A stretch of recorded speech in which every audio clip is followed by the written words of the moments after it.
Hi, this is Angelo Bruscus for North Beach Community TV and northbeachnow.com, where we're here at the second of 3 City Council debates being co-sponsored by the North Beach Senior Center and the Ocean Shores Lions Club. Tonight we have the candidates for position number 7, and those are Rich Hartman and Patrick Hayes, both whom are running for their first city council positions. And we'll go inside and we'll see this debate, and we'll see you back here on October 6th, where position number 5 will also be featured in the final of the debates. Thank you very much.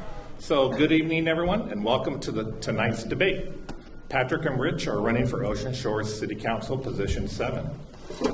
Everyone, please welcome Patrick Hayes and Rich Hartman.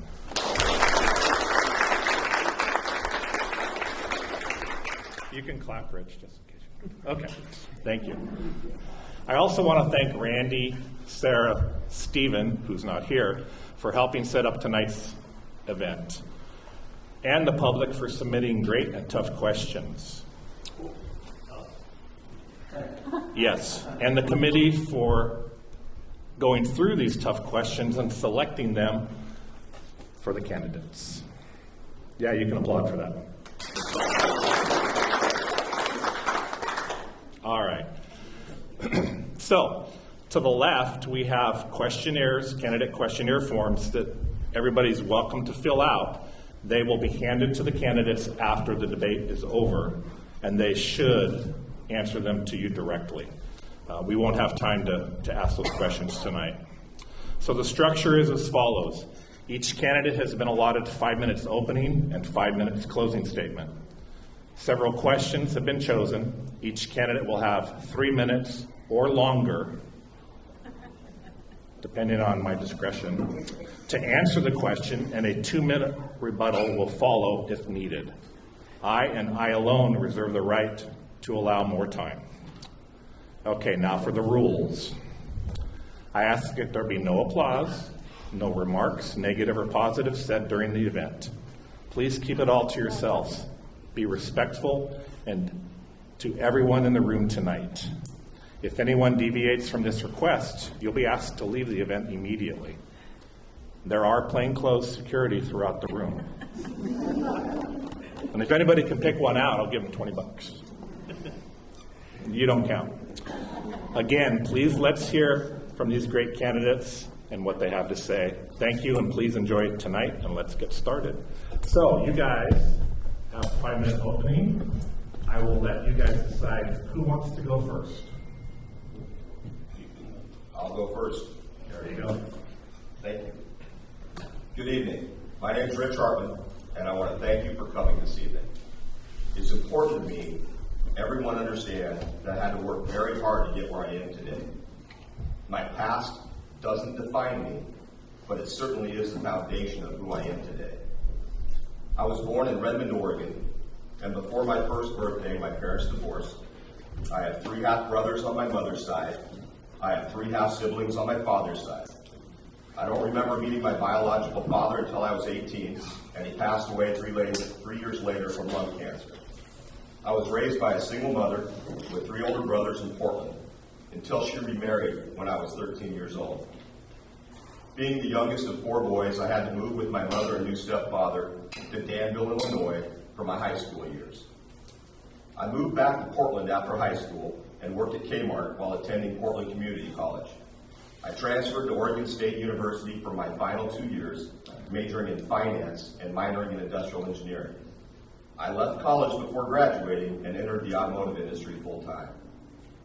I started working in the Portland and Seattle markets for large dealership groups until I became general manager of Acura Portland at the age of 28. In 1997, I leveraged everything I could to buy a partnership in a small dealership in Aberdeen at the age of 34. With a great team behind me, we were able to grow the dealerships, expanding into Portland, Tacoma, Bellingham, and now I just have the Bellingham and Aberdeen stores. In early 2000, I purchased property and built a home in Ocean Shores. I quickly became engaged in the community. I was elected to the community club board where I served two served 2 terms. And I also met Sam Koke, who was then the president of ACT, which was Action Committee for Tourism, which is when we revived the Sand and Sawdust Festival, which continues today.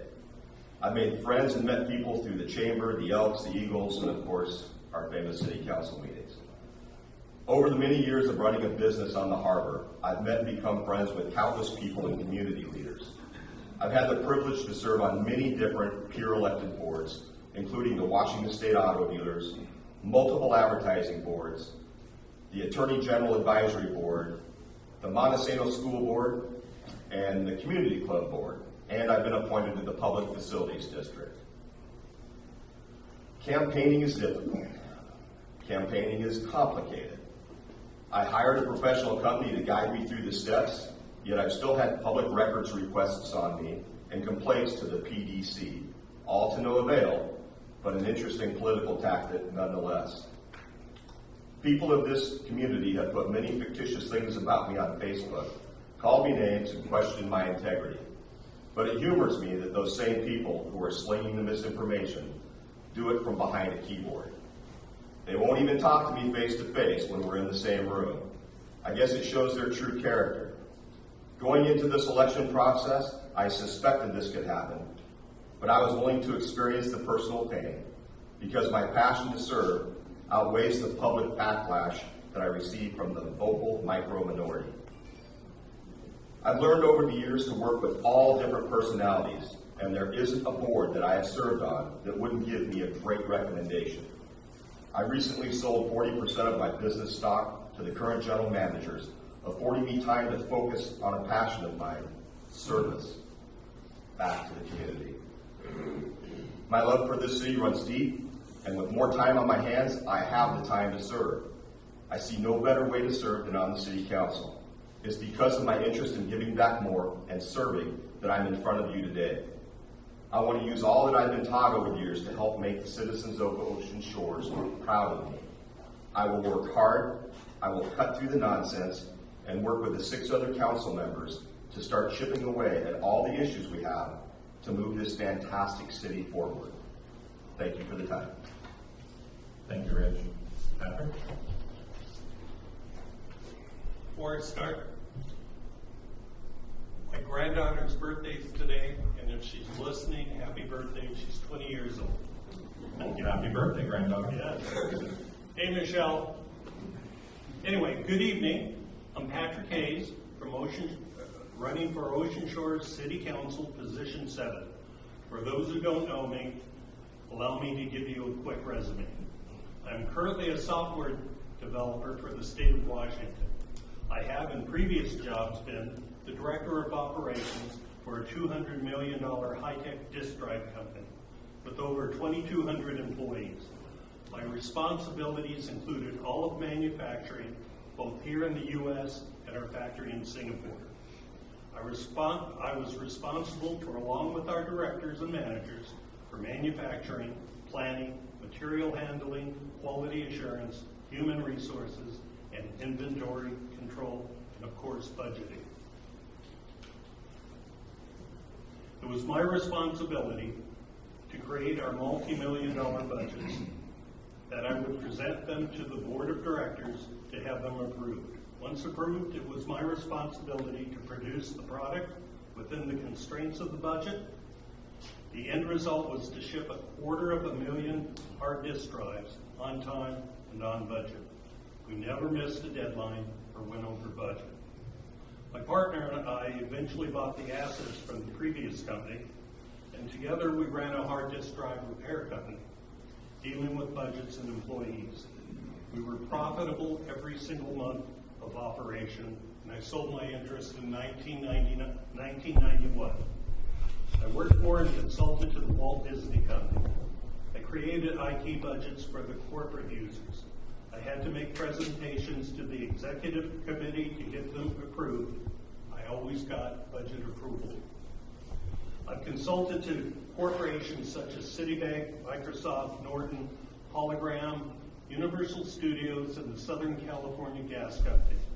And finally, just before moving here and taking a state job, I was senior developer for 20 years to Latham & Watkins, the second largest law firm in the world. Now to address the elephant in the room. I've been vocal about the mayor and at times the council. We don't need to go into the details as to why. We've all heard and know the reasons. So the question can be asked, how can you work with the mayor and the council? My answer is simple. We all want what's best for Ocean Shores. It's in all our best interests to work together. That is the same with everyone else on the council and staff. I know how to negotiate, and I know when to compromise. I research the issues and can give compelling arguments to convince people to my point of view. However, I would be working for you. If the collective you feel passionately about an issue, I will fight and be your advocate. We need 7 individuals with their own ideas, life experiences, and knowledge. We don't need a voting bloc that always teams up together. That's not what democracy is. This is how progress is stifled. I've been deeply involved in our city government, attending almost all council meetings, speaking at them, watching the Finance Committee, Planning Commission, Freshwaterway meeting, and other city and non-city meetings. I do this to gain the knowledge and information about changes that will affect us all. I've always come away from these sessions feeling that not all of us are being represented. Feedback is asked by the city and council from a chosen few. I felt the average citizen was not fairly being represented. In short, your voice is not being heard. I will represent each and every one of you. I do not want to serve for my personal gain. Every action I take will be for your benefit. I want what we all want, better Ocean Shores.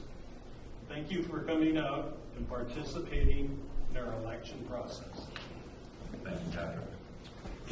So if you guys could move your mics a little closer, we have our, not your body, your mic. We have our first comments of, I can't hear you on the live stream. Do we do over then? No. Nice try though. All right, question number 1.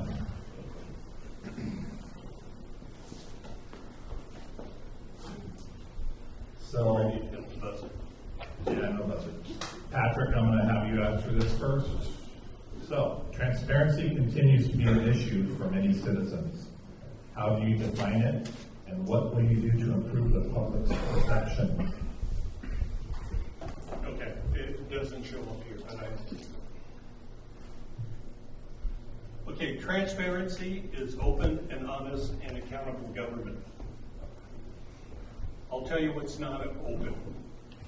Records requests for everything. We need all this information online. It's ridiculous to have to put a records request in to get a simple. You want to hold till we fix the technical issue? Uh-oh, you just took the monitor off. We have allowed 5 minutes for technical issues too, by the way. Okay. So Patrick, you want to start over again? Would you like me to read the question? No, I can see it here. All right. Way. Thank you. Okay, transparency is open and honest and accountable government. And I don't believe we meet those challenges. Records requests are required for everything. We don't inform, and this is why it's not open for the first part. Not informing citizens of lawsuits or cost overruns. Budgets aren't clear, they're hard to understand. An example is there's $1.4 million in professional services, and you don't know what they're for. You can't perform records requests online. And the finance committees are not open to all council people or the public.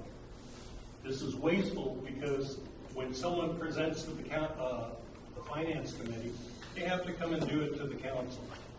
Let's do it in one shot. It's not honest.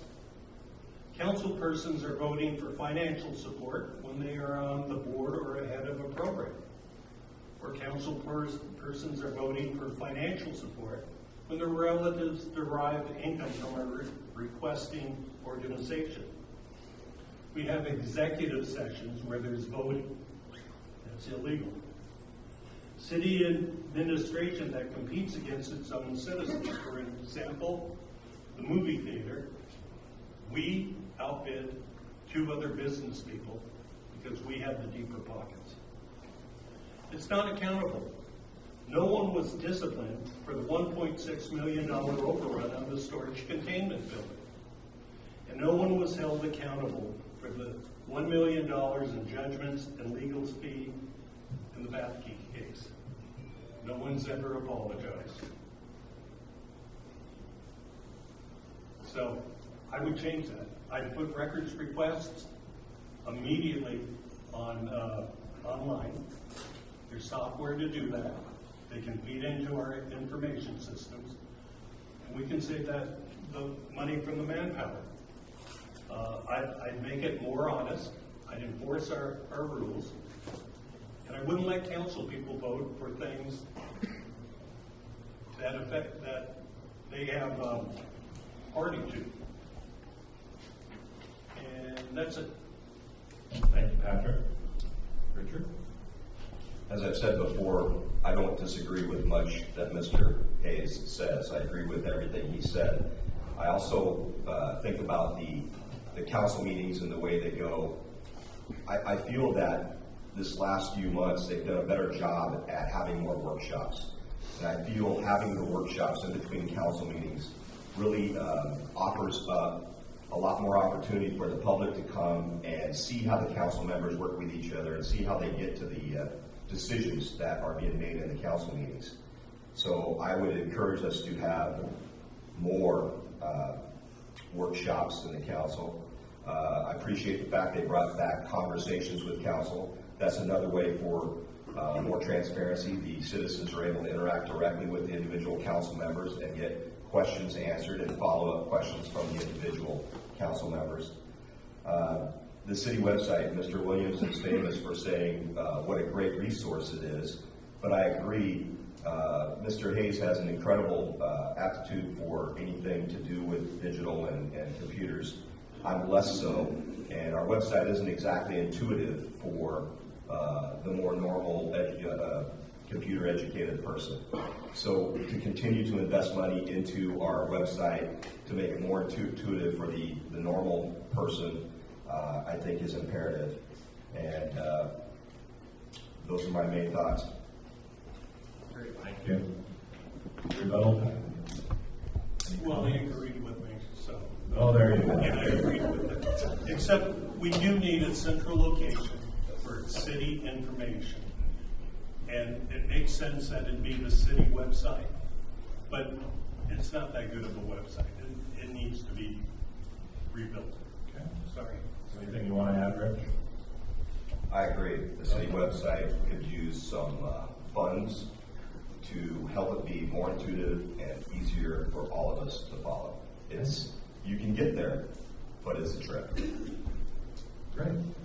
Question number 2. City council members have a fiduciary responsibility to approve and then oversee the city's multi-million-dollar budget. Have you had prior experience with similar budgets of this size? If not, what type of budget experience do you have? Richard. This is part of my daily life. I have stores that produce about $112 million in annual revenue. Our budgets are big, just like the cities are. With today's technology, it makes it very easy to pin down item by item, line by line, so that budgets aren't necessarily overwhelming. I appreciate how someone that hasn't been in business or had exposure to this, it can be overwhelming. But for me, I've been doing this part of my job for 20 years, and it's old hat for me. Sales budgets, gross budgets, personnel expenses, it all comes down into percentages for me, and I'm able to manage those line by line. And every once in a while things get out of whack, and you're like, why are we spending this much money on a specific expense? and you can dial down and find out. And then in a city basis, it would be easy to go to a department head and say, hey, you really need to look at this line item and go after it. And I know that's not necessarily the city council person individually's job, but budgets are, they're not hard for me to deal with and manage. And again, I have experience with $100 million plus a year budgets. Patrick? Is that, do I rebut or do I answer? No, you answer the question. Oh, okay. Then Rich gets ready. You know, I spent the last week going over our budgets to prepare for this, and it is the most obfuscated piece of literature out there. You cannot go from here to there to get an answer. It needs to be clear. It needs to be so simple all of us can read it and understand it without asking questions. It needs to be detailed. As I mentioned, we have $1.4 million allocated to professional services. And you don't know until they spend that money what it goes towards. They should declare that up front during the budget allocation time. That we're going to need it for this item, and this item. We don't do that. And Rich likes to say that we'd have to talk to staff to get clarification. You don't understand. We are not allowed to talk to staff. Council people are not allowed to talk to staff. The mayor has dictated that. So if someone has access to staff that the other council members don't, there's something fishy going on there. Dean. Richard, rebuttal. He's not wrong. We have to have the ability to communicate. We can't abuse that opportunity. We can't abuse that privilege. But council members need to be able, at a reasonable level, to ask questions and work with staff. Absolutely. Anything else you want to add, Patrick? Yeah, Rich is right. It's not a privilege. It's a requirement for council people to talk to staff. So it's not something granted to you. It's inherent in the job. Okay, great. Thank you, guys. Question number 3. Okay. Ocean Shores has a code, the zoning/zoning requirements for excavation, building, landscaping, camping, burning, etc., many of which seem to go unenforced. Do you think Ocean Shores is properly planning for its future, and should planning and enforcement coordinate together more effectively? Patrick, you're first. Well, I'm going to be the Debbie Downer.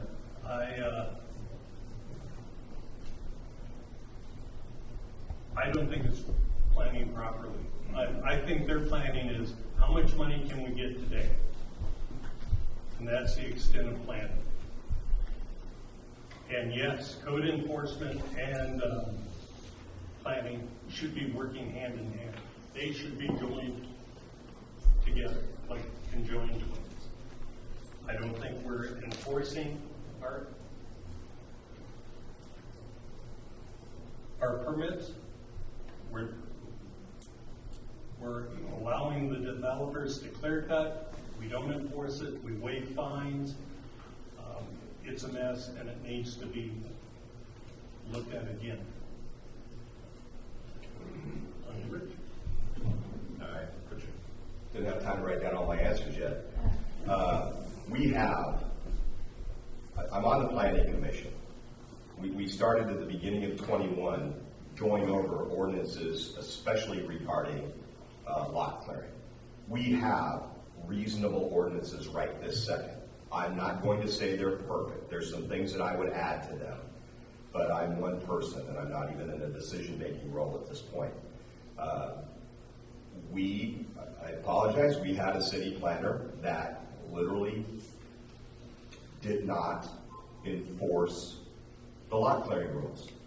She said in a planning meeting that she didn't have the time. So it's hard for me to it's hard for me to figure out how to fix that. I realize our departments are understaffed. We're staffed at a level that's years ago for the population we have today. We've got to fully staff our departments. Planning is horribly overworked, and permitting is horribly overworked. And that was the choice that she made to try to keep up with the rest of the work in her department. You know that Marshall has been put in there now. Marshall is doing an incredible job compared to previous work.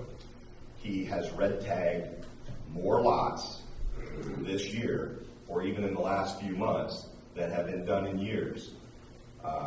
The ordinance is good. It has to be enforced. Learning from other cities, for example, on the Planning Commission when we were talking about this issue, I went to one of the experts, Lisa Scott, one of our council people, and I said, what do we do in Aberdeen? How do we handle this? Because it seems so simple. And she said it's real simple. We make sure that there's a bond placed so that if someone is building a home and they've cleared the lot, that if, when it's time for that occupancy permit, they haven't taken care of the landscaping like it's supposed to be, that there's a bond sitting there that if the builder, mostly it's a builder, doesn't do what they're supposed to, we can go against that bond and we have the money to do the landscaping for them and to put the lot into the condition it's supposed to be. I talked about maybe there should be a occupancy permit not issued. And they said, well, that would be hard to do to someone in November when maybe the plants weren't available or the weather's too bad, and that wouldn't be fair to keep someone out of their house. But a bond would work. So we have a comp plan. City Council and Planning Commission are working feverishly on it right now. We're trying to get something reasonable by the end of the year because we have holes, but we're working on it to make it better. Great. Patrick, do you have anything else to add? Yeah. And yet we have this mess with our lot clearing. Rich says we need to be fully staffed. I don't know what that means. I've seen a lot of videos from him saying, continually saying we need to get fully staffed. Well, we have 8 vacancies that are budgeted, but they're not being advertised. It's not the council's place to go out and make sure they hire people. They have the tools to do it, and they choose not to. As for red tagging, I'd like to know how many were red tagged and how much fines they paid. And I'm glad Lisa brought up or Rich brought up for Lisa about the completion bond, because I've been saying that all along. You've seen my videos about it. But it doesn't matter who came up with it, it's a good idea. Anything to add, Richard? No, you're all good? Okay. Thank you, guys. Question number 4. What are your views on the importance of interaction with the citizens and other forms of public involvement as being essential to your work on City Council? Richard, you're first.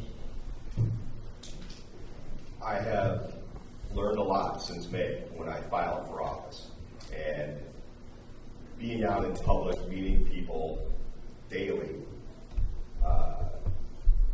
and reviewing what some other council people do for their interaction with citizens. I really like, again, the conversations with council. I really know that we need to do more workshops so that citizens see how we come up with the ideas or the answers to problems. And for myself, if I was to be elected, I absolutely see a similar meeting with the public. I don't like have meetings for meetings' sake, though. I appreciate that some of our council members are doing them weekly, but when I look, it seems like it's the same few people on. So I don't know the frequency, whether it's once every 2 weeks or once a month or once a quarter. You'll find out once you start doing them. But I think that's what I've decided is going to be the best way to interact with the public, is to have an open meeting with them on a certain rotation, whether it's bi-monthly or monthly, whatever it ends up being. So we're not just having a meeting for fun. We're having a meeting to get some good input and to be able to take it back to city staff to hopefully start engaging staff in some of the citizen issues. Okay. Patrick? Well, what are my views on the importance of interaction with citizens? Citizens are the city. We are here for you. We need your input every single day on every single issue. I'm not going to do it for me. I'm representing you. You need to tell me what to do. I meet with citizens all the time. You can get a hold of me 24 hours a day, and you have it. You have my phone number. You know where I live. You've got all of my IMs. I'm on Facebook. I'm on social media. I am there to help you and to answer any questions for you, or maybe clear the way for a problem. I'm always available. And I think all the council people should. And I would meet with them regularly and every day. That's it. Have anything to add, Richard? No, sir. All right. Question number 5. Healthcare, or rather the lack of it, is a concern to many. Please share your solutions and explain the steps you would follow to relieve this situation. Well, we've talked about this. This is a private industry problem. Healthcare will come here when they can make money. We don't have enough citizens to make that happen. And most of us are on Medicare, and the reimbursement doesn't make sense for them. I understand Rich has been talking to people, and we'll hear from him about that. But the only thing we can do is try to make it as attractive as possible to bring in the health care. I don't know what that looks like, but maybe we can take a page out of some of the larger cities that try to get NFL teams. You give them benefits and advantages to come in. Thank you. Richard? Started in May, really digging into this, going down this rabbit hole. And it all started with Jackie Fisher from Sunset Drug, venting about the 3 years or so that she'd been working with Harbor Regional Health, trying to get a presence out here. She offered them space. She offered them space in the new building. That got me to call Lynn Cernata, our elected hospital rep. She put me on a mission. Hey, Rich, go find us a place to rent. So I went out and I found some places to rent. I found some people that wanted to build for them. I go back and I go, okay, at this point we need to get back with Tom, the CEO, and what's our budget? Well, we don't have any money for leasehold improvements. We don't have any money for down payment. I'm like, okay, what's the rent? We'll work it backwards. Okay, I'll ask Tom. In the meantime, I'm learning from other people in the community that have relatives that work in the hospital, specifically the emergency room. There are times when there's one nurse in our emergency room in Aberdeen. We have a major issue with Harbor Regional Health.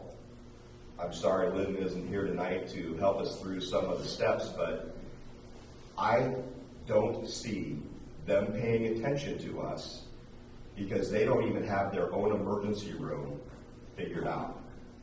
And it's ridiculous because you folks know how big a taxing district the city of Ocean Shores and the North Beach, let's not forget Seabrook, is, and the money that's being pushed in towards Harbor Regional Health. Above my pay grade, something I continue to try to work on and coordinate people. The more I find out, the more concerned I am. So I don't have a great answer for you. I want you to know that Jackie has been your cheerleader forever, trying to do it at her level, and we're not getting anywhere. How's that for a great answer?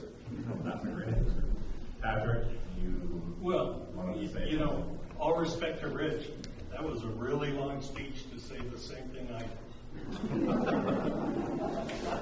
It was within a There's very little we have control over, but we got to keep trying. And I applaud Rich. He reached out, and I think the city should keep doing that, and maybe put someone in charge to keep that conversation going. But again, they're going to decide to come here when they can make money. Rich, you want to add anything to that? Every single one of you needs to continue to push information to the CEO and to Lynn Cernata, our elected rep. Your money is going into their hands now. At some point, they need to be accountable to us as well. Thank you. Anything to add, Patrick? All right. Good, guys. So question number 6. So last week we addressed the waterways and ocean shores. Let's add your perspective. Do you think the city should assume responsibility for the care of the waterways? And should the owners of the waterside properties pay towards this? I forget who was last. I think Rich, you're up. Yeah. All right. So in business, we are blessed that we can have meetings, make decisions, and move on. We have been talking about many topics, but we have been talking about fresh waterways for the 20 years I've been here, and that's all we do is talk. So my druthers would be for us to put an advisory vote on the ballot. We can do it in, obviously not this November, but we can do it in a November when we have a good turnout. I'd like to be in a November where we have 57 or 60% turnout of our voters. And we can do an advisory vote that can be as simple as asking the voters, would you support an increase in your storm water fees of, I'll make up a number, $50 a year, $80 a year, whatever the number is. Yes or no? 100% of that money would go towards the fresh waterways. And then we'll know what the boss says, because we all have opinions on what we think our neighbors will or won't say about fresh waterways. We won't know until we ask them. We can't put a survey on the city website. The best survey we had 500 people responding. It's not statistically correct. We had another survey for crosswalks. I'll be corrected, but I think it was 20 or 30 people responded. The only way we're going to know what the boss wants is put an advisory vote for the fresh waterway question and let them tell us, yes, increase our fees $80 a year and use all of that money on the 12,000 lots that you're collecting the money on towards fresh waterways. Until I know what the real majority of people want, we're just guessing, and that's what I would like to do. And then from there, we have two great groups: the corporation and the advisory commission, and they can be the experts to help us with what one would do if the voters, the boss, tell us yes. So that's how I would address it. Thank you. Patrick? Yes, it's the city's responsibility. We should assume it. It's our stormwater collection system, and we shouldn't rely on volunteers. It's our job, our responsibility. And should the owners of the waterside properties pay for this? We all should. It belongs to all of us. It's important to us. It's a tourist attraction for us. So we all share responsibility. But Rich mentions an advisory vote. And I love the idea of getting everyone's opinion, but the advisory vote isn't the way to go. And I'll tell you why. It costs the city money. It's expensive. You gotta put it on the ballot. It's binding. So if they come back and give you the answer you don't want, we're done. You gotta convince people to come to your side to pass it. And the city can't advocate one way or the other what they want to do with it. They have to stay neutral. They can't campaign. But the alternatives are town halls, meetings, the city website, mailers, flyers, straw polls. Keep polling people till you see them start coming to your side. And at one point, if they don't, you're going to realize that and say, we're not going to do this. But I don't agree with an advisory vote. It's too limiting and it's expensive. But getting back to the waterways, we all share them. We all have to pay for them. Rich, rebuttal. Rebuttal would be, I asked the auditor approximately what he expected it cost to be. Depending on the election, he suggested it might be about $10,000 to do this. All of the other ideas that Patrick came up with are free. None of them are statistically correct. They just aren't. And a mailer, 2% return and you're a hero. Who's going to come to the workshops and the town halls? Only the few that are really engaged. We need to know what the entire community wants. So that's why I would push that. And yes, $10,000 is a chunk of change, but I want to know what all of the citizens want to do so we can move forward. And all that means is they don't want their taxes raised if they say no. It doesn't mean that they don't want the city to continue to piecemeal solutions. So it won't eliminate our ability to still have the city start chipping away at the waterways. Okay. Patrick, you want to add anything? No, I still disagree on that advisory vote. $10,000 is a lot of money. The people who would vote in this would also answer any polling or contacting questions. So to say only voters will vote and come out and give you their opinion, that's not true. That's made up. Okay. All right. Question number 7. Please tell us what your priorities are for the future of Ocean Shores. I believe should go first or Pat? No, I can't remember. You go first. Kevin. Pat. My priorities are simple. I want the city to be more transparent. I want to have better public safety. And by that I mean I want our crosswalks downtown done. I want fire breaks all along the dunes. And I want our waterways cleaned up so people can swim, fish, boat, and recreate. It's that simple. That's it. Very good. That's it. Very rich. Okay, I have similar simplistic answers. If I'm elected to council, what I would really like to accomplish is, it might sound silly, but better teamwork. We have great people on the council.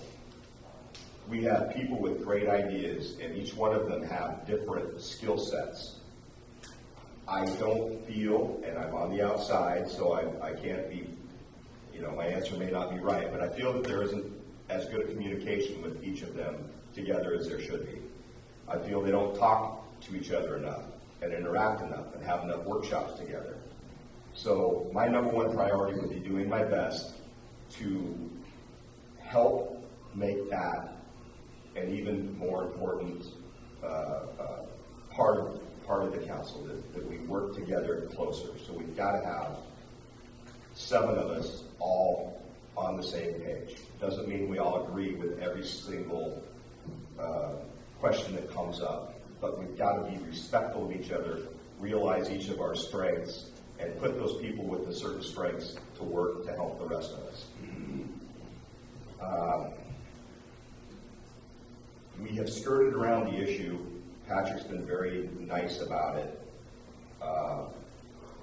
Council has nothing to do with the employees.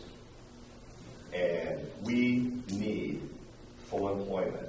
I'm not talking about trying to fulfill our departments to a level where our city's good to go at 10,000 people. We need to be staffed properly for the population today, maybe even slightly understaffed for the population today, but not so understaffed like we are now. We have employees that are overworked.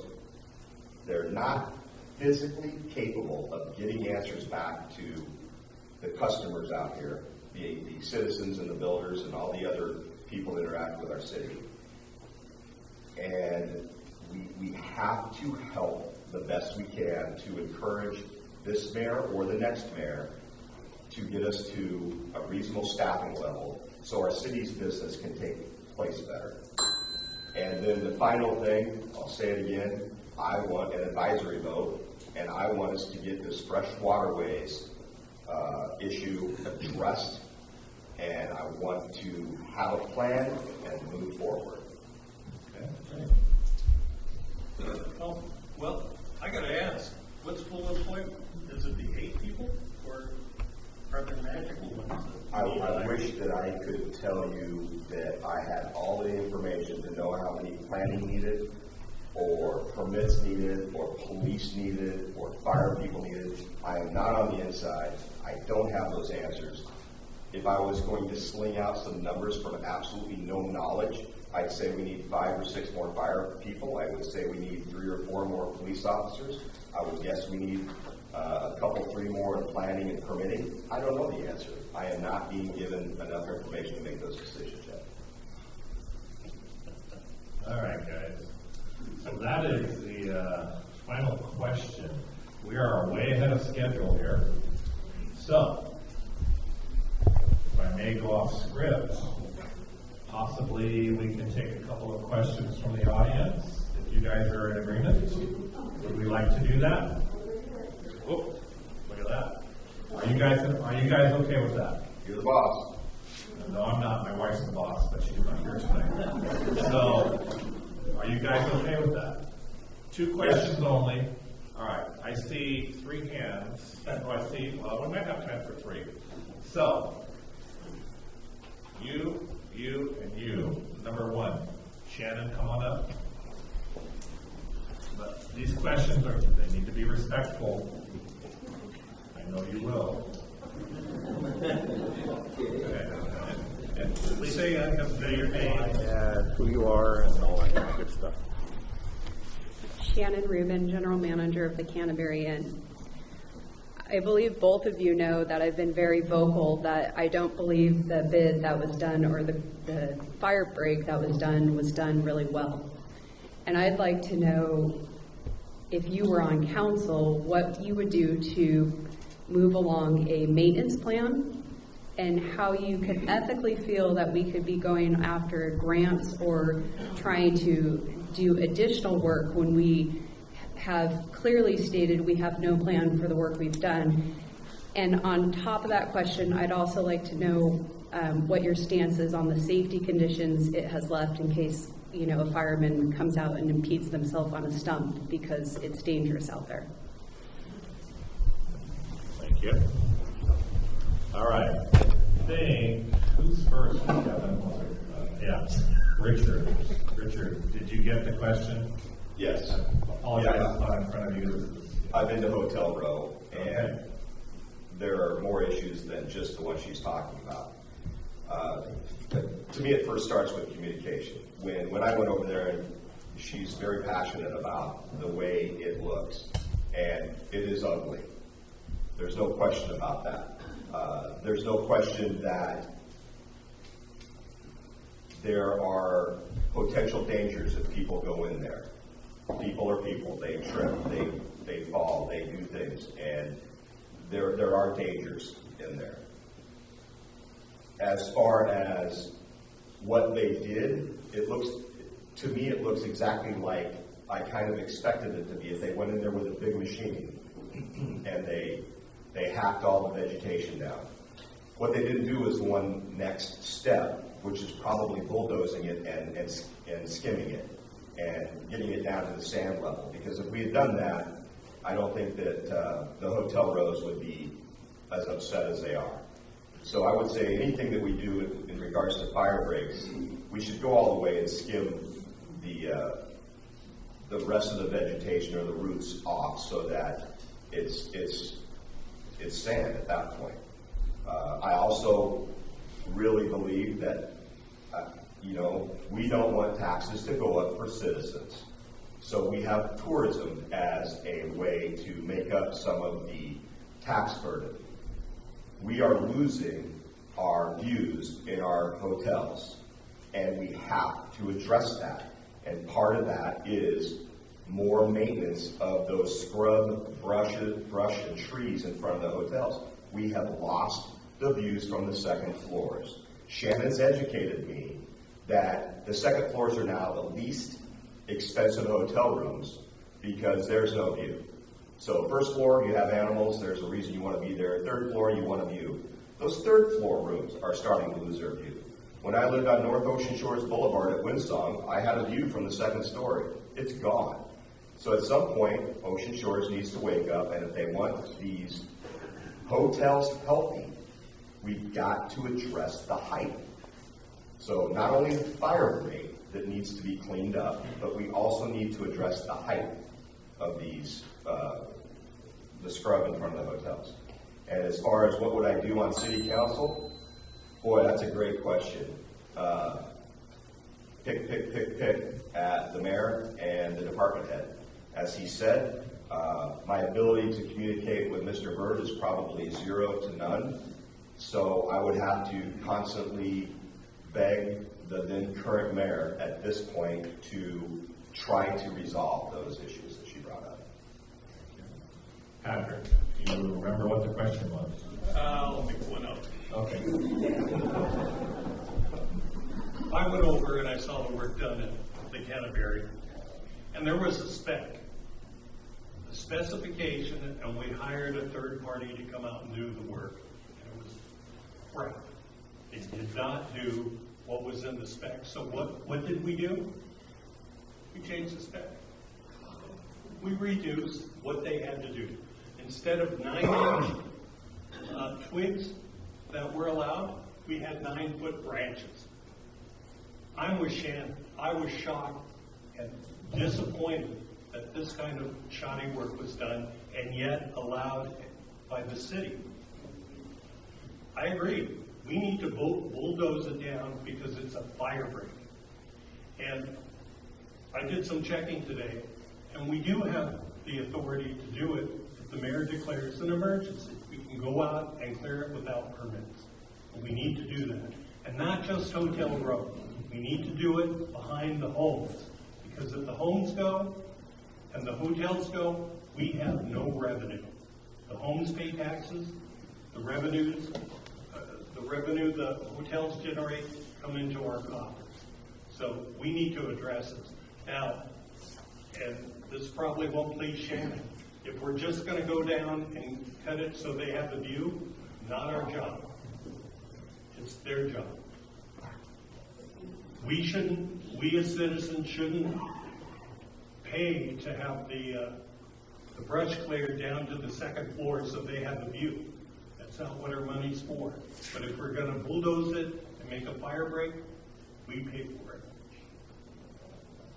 Great. Come on up.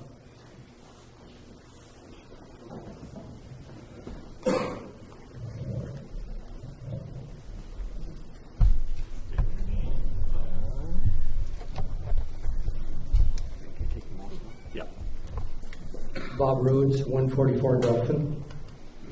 We were talking about fresh waterways earlier, and you were talking about an advisory vote. And I'd like to know why that would be recommended, because the waterways are just like the roads. They're basically a liquid road. We don't have to have an advisory vote whether we fix the roads or not. The golf course is owned by the city. We don't have to have an advisory vote. is to see whether that gets maintained or improved. And when there's erosion on the ocean, we don't vote for that to see whether they're going to fix that. So I don't see any need to have a vote on whether or not to fix the waterways. We know they need to be fixed. When we went out and did all these petitions, we found that many people who did not live on the waterways would want to see them fixed. So my question is, we need to generate revenues beyond using stormwater drain funds, like charging launching fees on the waterways, like charging parking, so we can generate revenues rather than hitting the taxpayers. So what is your answer to that? Patrick, you're up first. You know what, Bob? You convinced me. It is something the city owns and all of us participate in. We should, as a city, say, yeah, we're going to do it. The problem is, if it involves raising fees, we do need feedback from the citizens. But you're right. We could do things like user fees for boat launching, kayak, fishing permits. We can increase the stormwater rates. We can use some general fund money. We might have to defer other projects, but that's a possibility. We can find grant money. Maybe we have mitigation fees. Maybe even use LTAC money. It brings heads and beds. But you're right. It is something that belongs to all of us, and we need to protect it. Richard, we've already agreed we need to protect it. What the question is how we pay for it. So I, as a citizen and a council person, don't want to just raise taxes.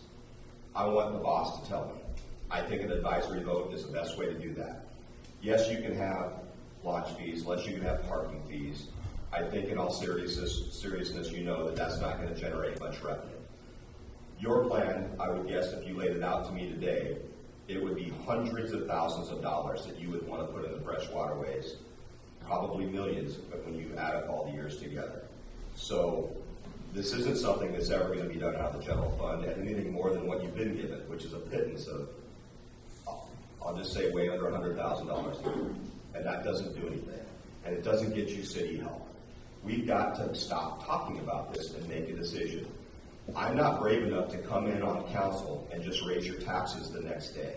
I am brave enough to ask you with a statistically correct response, and if the voters say, yes, raise my taxes for this specific purpose, I am behind it. I am not brave enough to go on council and just say, I want to raise your water fees $80 a year.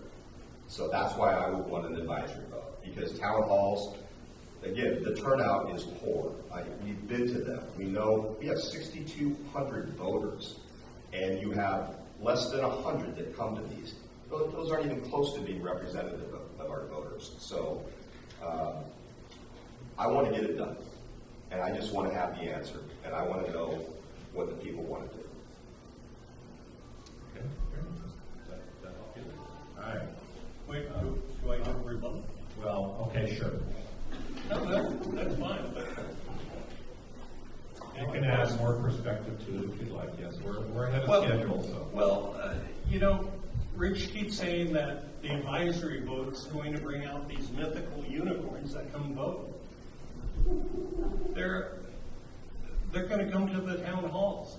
They're not coming to the town halls, but they'll make the effort to come down and vote. I don't believe that. In a November election, we have roughly 60% turnout.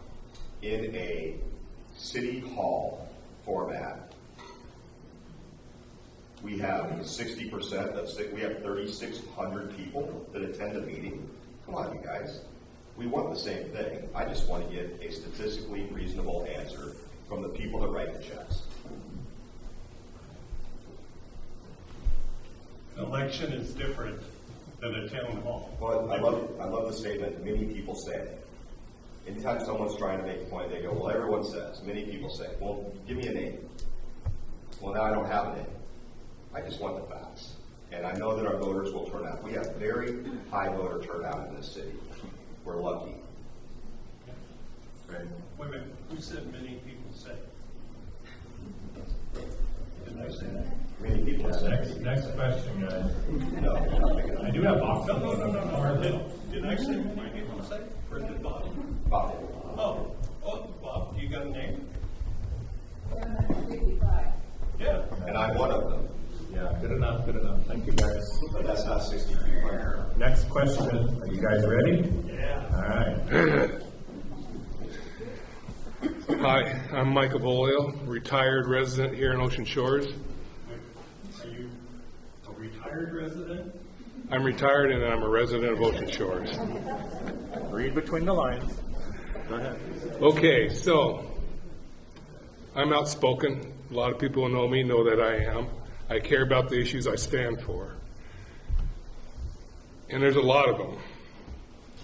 But my pet peeve tonight that I want you guys to really seriously address, which is important to every single person in this town, is having an urgent care clinic in this town. There's no excuse why we can't have one. I spent most of my life living in Oregon, in a little town called Milwaukee, and we had an urgent care clinic inside a Walgreens, and there was 2 people who worked there, and that little urgent care clinic was used all the time. I see no reason why we can't, we got all this money going to Grays Harbor. Why can't we bring our money back, some of it, and create an urgent care clinic here? It could be down right in the old ACE building. 2 people is all we need in there. I would love to see that happen. And when we do something like that, we don't have to worry about all our firemen being out of town and not being able to respond to a fire. And that's happened here. So my question is, are you 2, whoever's going to get elected, going to be that pit bull that I would be if I was running to get urgent care in this town? All right. Who gets to answer that one first? Thank you, Kevin. Patrick. I'd love to, but I don't know what to do. I don't know what buttons to push. I've investigated, I've researched it, but I can't promise you that I can do it. But I try. And that's all I can do. Okay. Richard. He brings up an extremely important point. We have, everyone in this room knows people that moved here because they love Ocean Shores. And every one of you knows handfuls of people that move away for what main reason? Healthcare. They all move away, head towards Olympia. Michael, I feel your pain. I feel my opponent's frustration as well, because as I've gone down this rabbit hole, I come back without great answers. When there's an emergency room in a county of 72,000 people that has 1 nurse on staff, I don't know how that's possible, but it is. And here, I'm talking emergency room. And here we are out in Ocean Shores wanting to have urgent care with probably 2 nurses, nurse practitioner. And they can't even do it in Aberdeen with our money. I don't know what the process is at this point.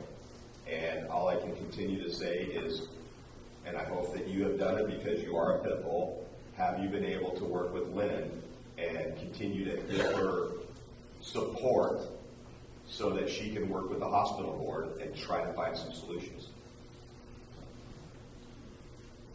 Patrick, you got anything to add to that? No, I agree. If we could do it, that should be our #1 effort, but I really don't know what we can do. So I want to ask something. Wasn't with the new pharmacy, wasn't there a care center in there? She's built one. Yeah, so It's ready to go. They're not using it. The old pharmacy, we take that entire space over when they move. but I know we have somebody in there though. I thought it was Nurse Ann, was it not? Was. Really? Okay. So, guys, we have time for one more question if anybody wants to before we have closing statements. Does anybody in the audience want to ask a question? No takers. Well, come on up. Oh, you got another question? Okay. I'll let you have.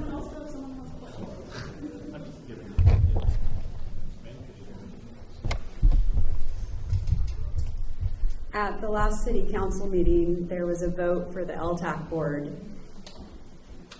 What would you do to ensure that you are aware of the resolutions that you've previously voted for? And what would you do to ensure that you're not violating those resolutions as we did the last council meeting? Because for all of you that don't know, we have a resolution that says that board has to change every 2 years. It was put through to allow that someone stay on the board that had already served, despite the fact that there were at least 3 applications for that person to be, or 3 applications to have new people on there. And there's nothing in the resolution that says 2 of them can't be from the same company. But had I been excluded and they had just picked my president, that would still leave 1 other person. So what are your thoughts on the fact that they didn't fill at least the hotel section correctly? Okay, thank you. I believe it's Patrick's turn. Oh, sorry, Richard's turn.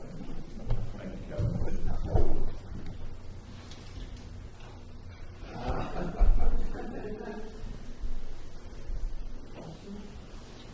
I'm thinking a lot of things. I'd be careful what I say. We have a city lawyer, and Ocean Shores for the last 20 years isn't the only place I've gone to council meetings on and off. It's been Montesano and African. Excuse me. And I watched the city lawyers give advice to council members as they're moving through the meeting. So, excuse me. So as I think about last night, I think about, is a resolution, excuse me, more of a suggestion or is it a rule? And, sorry, Patrick. There's water right in front of you there, Rich. Sorry. Gotcha. Very emotional. Patrick, do you want to take over while Richard? Let me try. Okay, there you go. So I want to know, is a resolution a rule or is it more of a suggestion? And if it's a suggestion, maybe that gives the council people the feeling that they could have made that vote that they did last night and that it's okay. If it's a rule, I would have asked that city attorney jump in at that point and stop the council members from doing that. I don't have enough information to give a strong, truthful opinion or true answer to that. But that's my question on resolution being a rule versus a suggestion. Well, I can add some clarity here. It's required. It's a law for the body. And let me read. But since the courts generally hold that a public body is required to comply with its own rules, any resolution which the governing body may use to establish rules for itself should be considered to have the force of law. They took the vote. They even discussed how, well, we need to change it. But they didn't. And they voted for it. I was there. I saw it. Totally against the council guidelines. I was appalled. 2 people didn't vote for it. 5 people did. And it should be rescinded and the rule of law be followed. That's it. Okay. Anything you want to add? No, sir. No? Okay. So thanks, guys, for being flexible. You now will have your 5-minute closing statement. And I believe you guys pick who wants to go first. How's that? Why don't we just exchange them and you read them? Oh, wait a minute. Let's do this the legal way. So I want you to pick a number between 1 and 10. 20. Hold on, hold on, I gotta write the number down. Okay, go. So pick a number between 1 and 10. 5. Okay. I thought you'd go with 1, I'd go with 20. 10. 10? 10. The number I wrote was 3. So, Rich, you're the closest. You get to go first. The price is right. Was that fair or what? Come on. Yeah. I actually didn't write the number down. Go ahead. Okay, thank you. I want to thank everyone again. It's been an honor to prevail in the primary, and it's humbling to have so many people support me. I know that I have much to learn to be a great council member. I love working with all kinds of people because I always learn something in the process. I value learning something new every day. I love having friends from both sides of the aisle. I love to listen to people that have more knowledge on a topic so I can learn and make better life decisions. I want to bring those same values to City Council. I can't pretend I'm an expert on all subjects, but I can assure you I know how to work with others to come up with the best solutions for the city, listening to all stakeholders involved. I have many personal priorities for the city, but ultimately what will matter is matching those priorities up with the other council members so that we can address them together and be unified in our focus. This next council will be working with the current mayor and a new mayor. It'll be important that we establish good boundaries between the council and the mayors so we can help the city staff any way possible to get through the business of the city quickly and efficiently.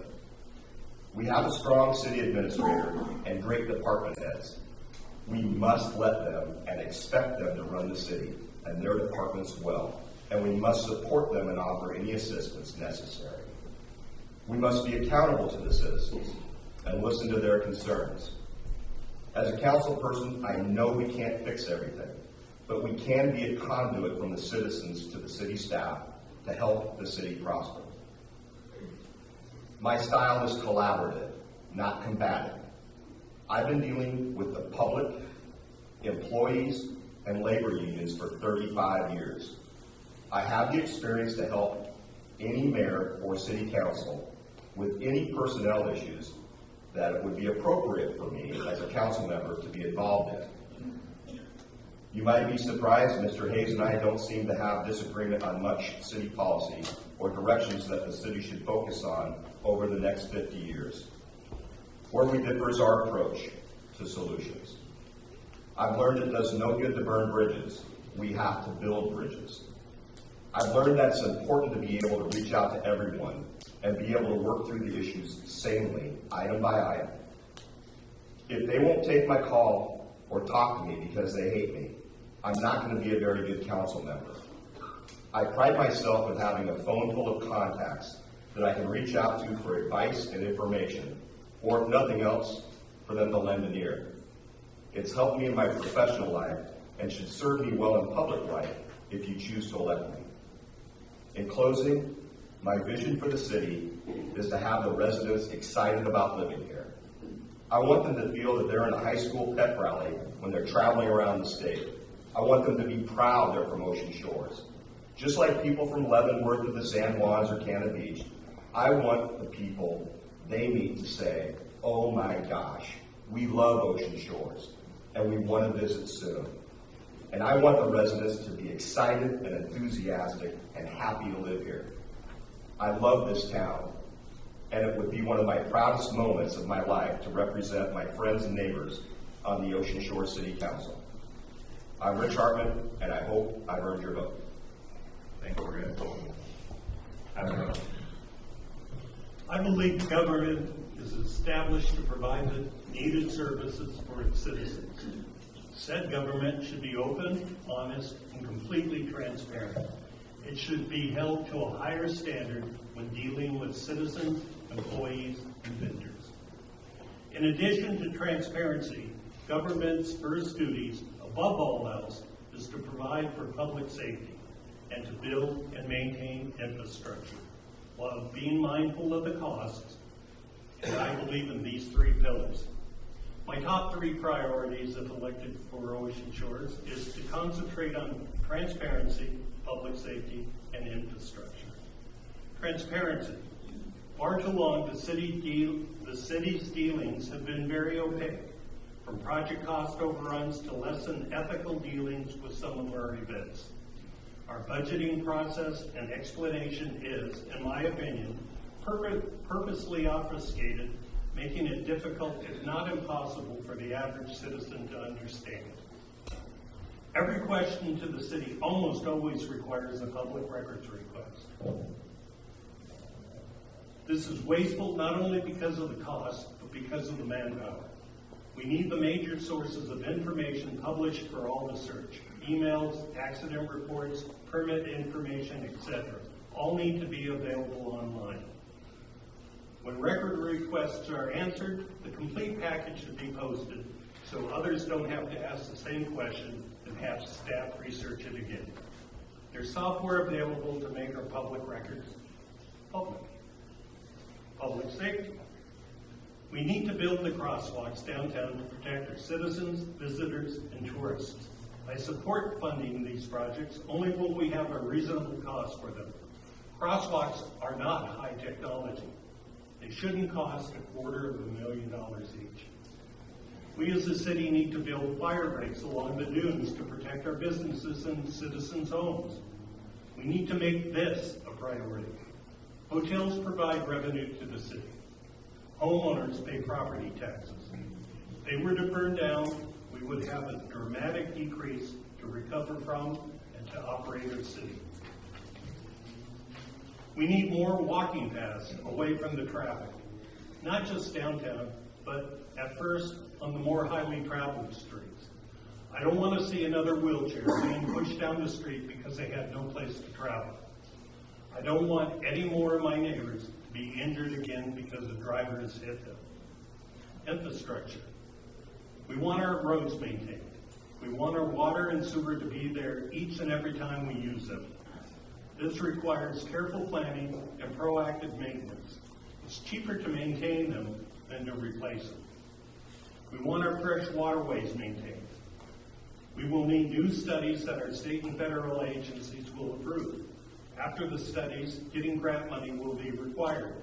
This means that all of us, as a city, need to prioritize our fresh waterways. I support creating a new department to maintain our waterways. This could be as simple as a dedicated person with a helper. No longer should we rely on the kindness of volunteers to do the work that is, without question, our responsibility. Our city needs to start enforcing the lot clearing ordinances. There is too much clear cutting going on. Our environment and wildlife habitat is suffering. I would like to see the city require a completion bond for every permit. If the lot clearing inspection passes, return the bond. Otherwise, forfeit the bond and use the money to abate the problem and buy more green space for the city. The money to do these things are already in the budget. We have to prioritize. Yes, some vanity and fun projects will have to be deprioritized. But such is the price of running an efficient and responsive city government. I'm not in favor of tax increases or user fees. We already pay enough. We need to live within our means. Please vote for Patrick Hayes, Ocean Shore City Council, seat number 7, this November 3rd. Thank you. Thank you, guys, and everybody.